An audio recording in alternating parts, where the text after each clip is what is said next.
This video shows a first ride on a 2-year-old Colt by his young owner. You'll see that we do relatively little, and that's intentional. Consider that by doing so little, we accomplish quite a bit. And please stick around for our next video, which will show this Colt on his 5th ride, and you'll see that we very quickly catch up from that intentionally slow start. Hope you stay with us, and I hope you enjoy it. Hello, I'm Herm Gailey here with my friend Melanie Houck, and if you have been following us for a while, you'll have seen Melanie in some other episodes, including 2 other Colt starts. Because what we're going to do today, this is her mom's 2-year-old gelding. His name is Blue. He also was on one previous episode where we basically evaluated him and moved him around the round pen. Melanie feels like he's ready to start under saddle, to get on and ride. He's been saddled many times and he's quiet. We've had all sorts of things hung on him. He's been here on our farm quite a few times. So this is not a strange environment for him. And the only missing component is to get on it. This is one that Melanie, who is now 17, right? 18, good God. Has done all on her own. I mean, I've looked at him, we've talked about him, and I think I chased him around the round pen when we did that evaluation. But everything that's done here was done by her. We're going to do a little pre-flight check, or pre-fright check, depending on your verbiage. The first thing I want to see, because I'm going to be in the middle moving him around when she first gets on, I just want to step out of the pen and see if he is moving around the round pen like he should, that he's not reacting to the saddle, that he can move, stop, and turn through the person in the inside on the ground. Because what we do is, the first ride, Melanie is basically going to be a cross between a passenger and a crash test dummy. And she basically will be on him, and I'll do most of the influencing, and then she'll begin to take over the controls. She's got a saddle on there that he has worn a couple times, so he's familiar with it. It's also, I'm told, not a leaky saddle, which is a good thing. So I'm going to step out, because there's nothing more awkward than having 2 people in the round pen on the ground working a horse at the same time, and we'll see how he goes. You feel ready? Yep. And you've got a helmet for when you're riding. Yep. Okay, we're good. Just remind me to take my spurs off. Yeah, before you get on him, take your spurs off, because we don't do first rides with spurs.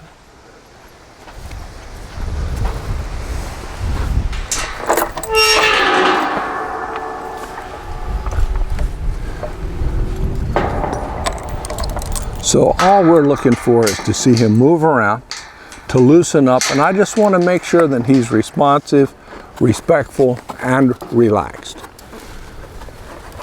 And the fact that he'll walk off is in itself a good thing. Some of these things charge off, they act panicked. This horse is not a panicky horse, although one time she had him over here. We had some milk jugs and my pet flamingo tied to him. And when that plastic pink flamingo got to bouncing around, he bucked pretty hard and with a fair amount of ability. So we just want to avoid any likelihood that that would happen, because he's good enough at it that he could be a bit hard to ride. So you can see he floats around there real nicely. He's a nice mover. He can trot. And he's been out here walking around, so he is warmed up. So we can lope him pretty quickly, but he's been out here in the pen for a couple hours just walking around with the saddle on, so his body's warmed up. Good, just see if he'll turn in, yeah, and go off the other way. Don't hurry him. If he wants to walk a while, that is fine. If he wants to walk a little bit, the hardest thing you can do is to walk one the whole way around the round pen and turn him.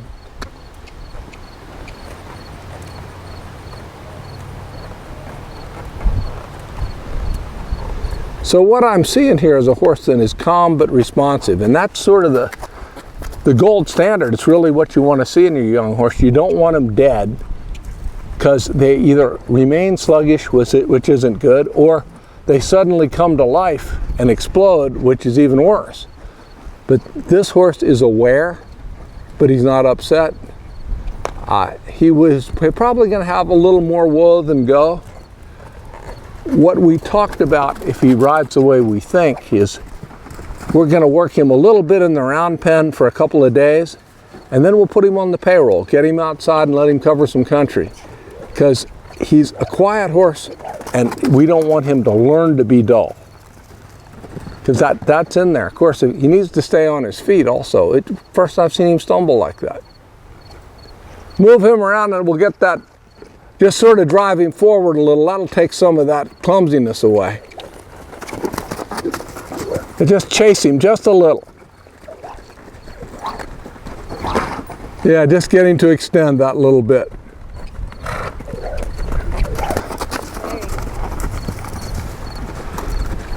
Because we want to make it look like a nice quiet dance, but not like the dance hall of the dead.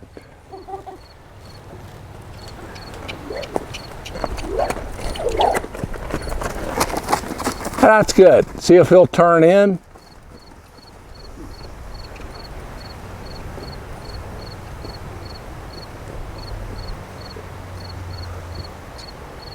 They all have an easy side and a hard side.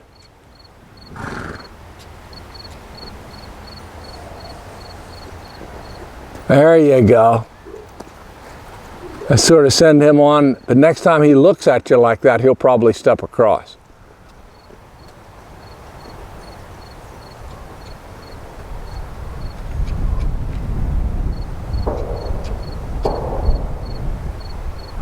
So we don't need to make a big issue of that now, but what I do think we want to do is to remember, make a mental note that when you want to steer him to the left, you're going to have to start him and then I can finish him.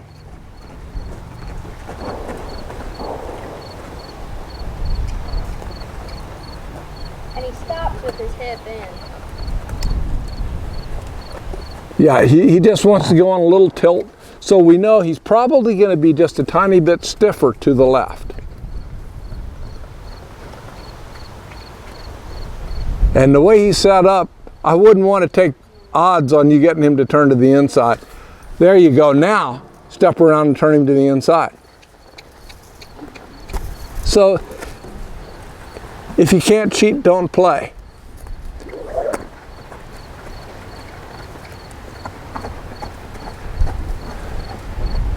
So he's nice, he seems quiet. The only thing that worries me is he playing possum? And there is one way and one way only to find out, and that's to get on him and see if he wants to be as quiet and nice as this when we're on his back. Let's take a little break for Melanie to put on her costume and take off her spurs. So we're back on camera. Only thing that was done off camera was taking off the spurs, putting on the helmet. A good subtraction and a good addition. So what we're going to do now is we're going to get Melanie on him, but before we do that, I have just a very few rudimentary groundwork things I just want to check for myself. Let you check, but what I want to see is maybe take those reins down off the saddle horn. We'll be starting him in a hackamore.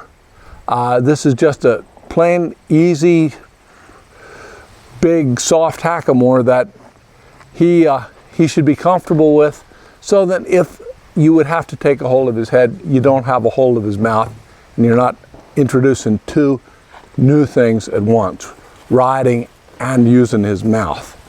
He's used to being pulled on to be led and so forth with his nose.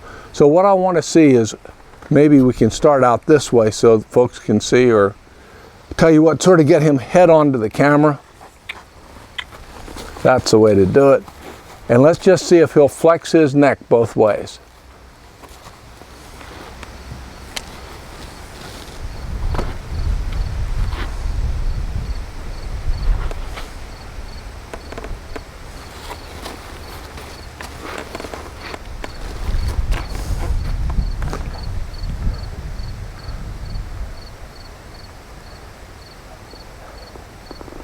There you go. That came around okay.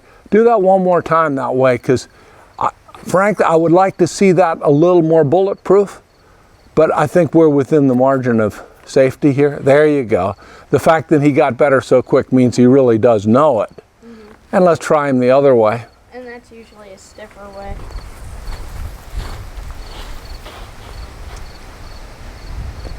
There you go, and that way is easier.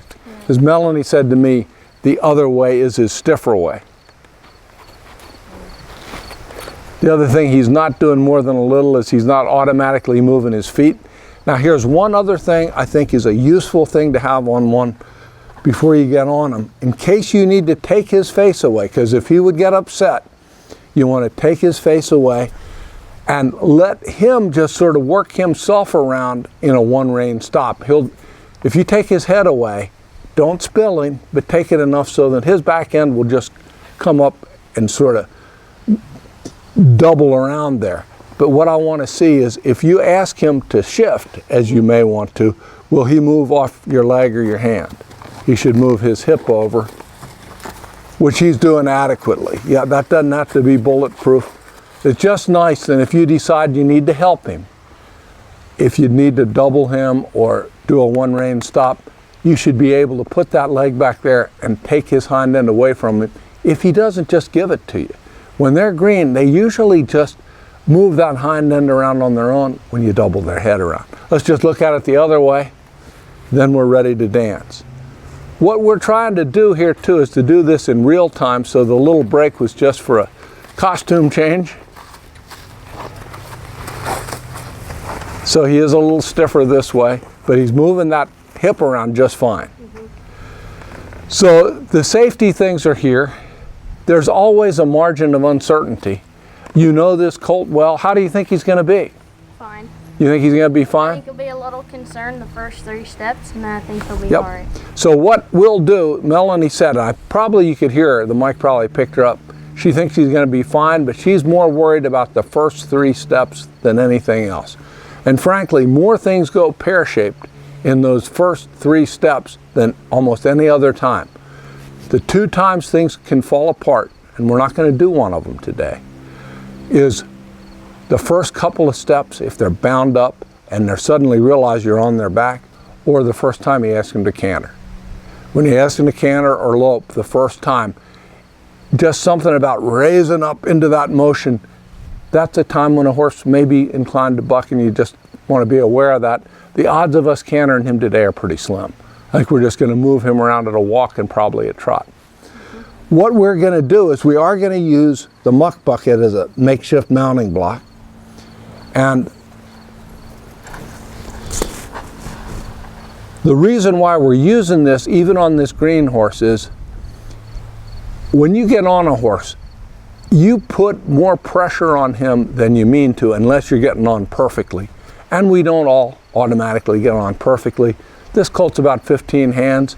You're not real tall. If you got him pried off to the side or the saddle pulled on him a different way, he could get upset. So let's bring him over here and sort of position him with the mounting block. It doesn't matter which direction. Wherever he comes in and fits. It'll be with his ass to the camera probably. I can turn him. No, this is good. No, this is good. Yeah. And you can move that a bit. But what I'm going to do is I'm going to secure him. I think his stirrup should be about right. Okay, so just go ahead and wiggle that saddle around a little bit while you're up there. Yep. So he knows that, you know, there can be a little bit of movement there. Now some people climb on them and they hang off the side. What I'm going to suggest is that you put a foot in, swing a leg over. Because there's a lot of more risk when you're half on, half off. It's just not a place to camp out. And then we may get right back off. Okay? All right. Let's do it. Thumbs up. Fingers crossed. There you go. Now, we could get off or we could move him forward. I'm going to suggest we move him forward. Okay.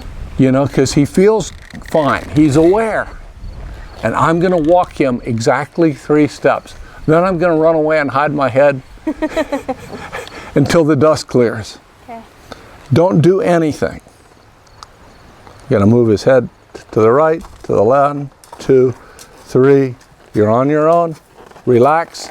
Have a nice ride.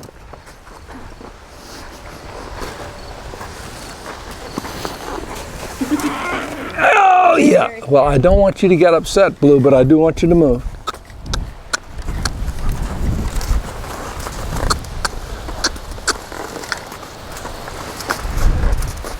Just make sure your reins aren't so long that it's hard to find him.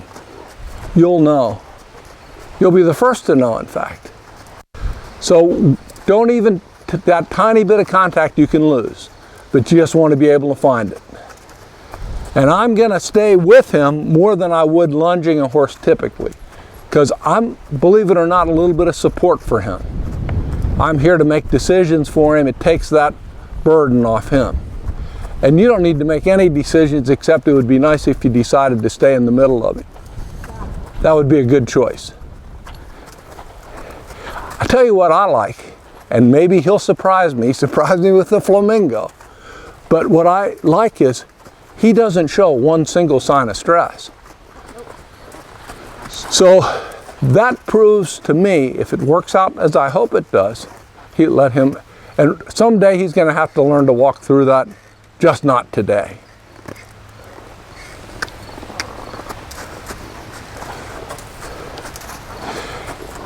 It proves to me that your basics on him and the time you spent handling him built a lot of confidence and a lot of trust.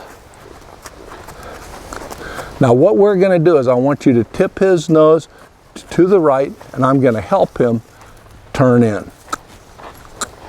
Don't let him look out. There you go. Keep going, buddy. There you go. So we're incorporating a little bit of the rein aids on him. Right now, legs would not mean much anything to him, and I think flogging a colt with your legs really just begins the long, slow process of making them dull to him. So rather, let's just let me be the accelerator. But you can use your hands, because I can't affect that as well. We'll indulge that. The scary part is when he put his head down there, for one moment when I'm thinking, well, he has her at his mercy. I want to just liven him up. I don't necessarily want him to trot, but there. And that's your first trot. Now let's tip his nose to the left. Tip his nose to the left.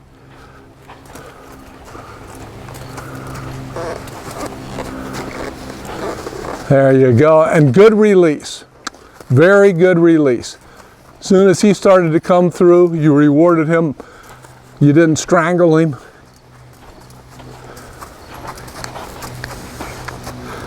So what I'm seeing so far is a horse that we're going to ride for a short period of time. We'll ride him a few days in here, and then we need to get him out and ride him in the open. If he's a horse I'm seeing. Because he could get real dull in here. Calm is good, dull is bad. You can keep him calm out in the open, and he won't be nearly as dull, because there's a whole wide world there. So let's step him up into a little bit of the trot.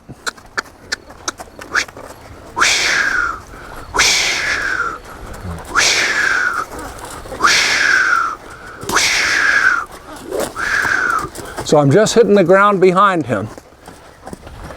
Watch, be aware. Be aware, be ready to double him around. You're okay, but there you go. Just be ready. Because this is the thing about the quiet ones. They can also be the ones who lie in wait.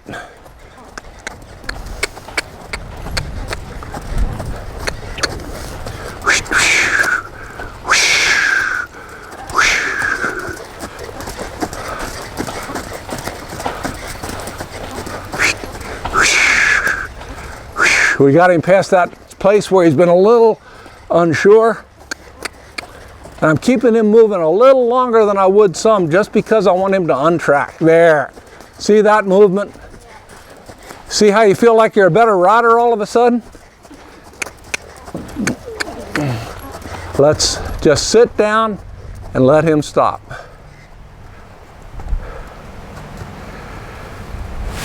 And he gets to stand there for a minute.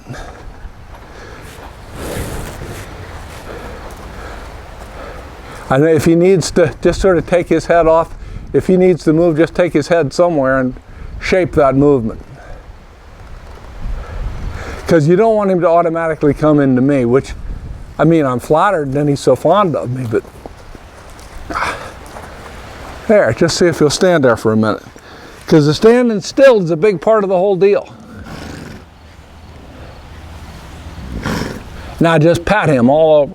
Reach up, pat his neck. Rock the saddle around a little bit on him. Now just wiggle around like you're having a seizure. There you go. And you just want him to feel safe. We're not making him insensitive, but we want to make sure we get rid of those scared spots, which they are in there, but he's got pretty good self-control. He was a little worried the one time. Yeah. Okay, so what we're going to do is we're going to move him forward, and then we'll turn him to the right. But I don't want to try to move him out of a dead stand. So tip his nose to the right. There we go. Let's not bore him. Let's go ahead and trot. Easier that way. And you said this is the way he's softer, it was the way he bent easier. I think he moves easier too.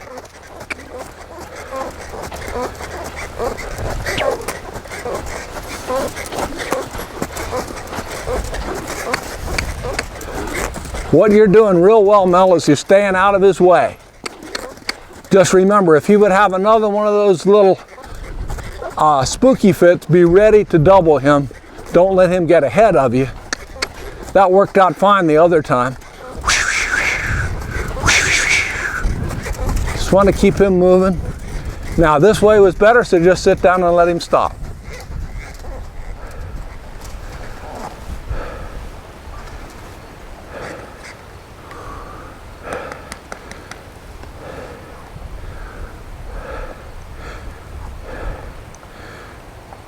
See him starting to move his mouth. Maybe you can't see that, but he's starting to move his mouth, and it's moving not like he's grinding his teeth. Sometimes people will say, well, look at him lick and chew. Well, especially when they're bitted, they may be grinding their teeth. He's not. He's just starting to move his mouth a little. He was quiet but pretty tight-lipped there at first. That breath, that tells you a lot. Yeah, just bend him a little bit till he quits moving. There, drop him. We're going to just ride him around like one more trip at a walk, and then we're done.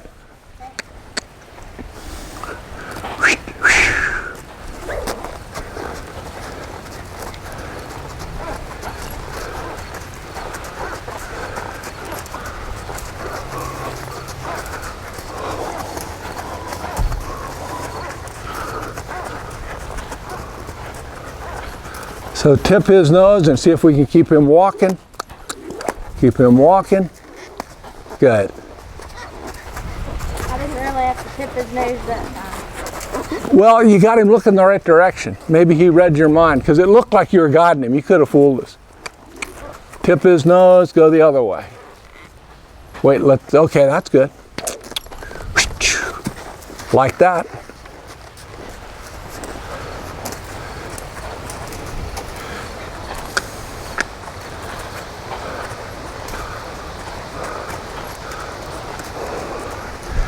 So you get him over here in the shade, let him stop, stand for a second, but not long. Pick up and see if he will back up for you. Make sure your reins are even. There's no wrong answer. I just have a feeling he'll back up. That's a backup right there. That's a backup. And if you'd asked for 2, he might have said, well, I wanted to stop at 1. Next time you ask him for 2, he said, well, I would have given you 3. I like it. Congratulations, you did a nice job on a nice horse. And folks, we're going to get Melanie off this horse. If that doesn't work, I'll put it up, you know, that you missed the best part, but I think we're in good shape. So we're going to sign off. This was real time, so you really see how little we do with these things the first ride. You can overload them real easy. It's easier to add more than to try to take off something you put on and you didn't want it. So I'm going to hold him. Mel will step off, and I guess then we'll cut things loose. I don't think he's going to be hard to get off of. No. Every so often one will fool you, but I don't think he's going to. Good. Till next time.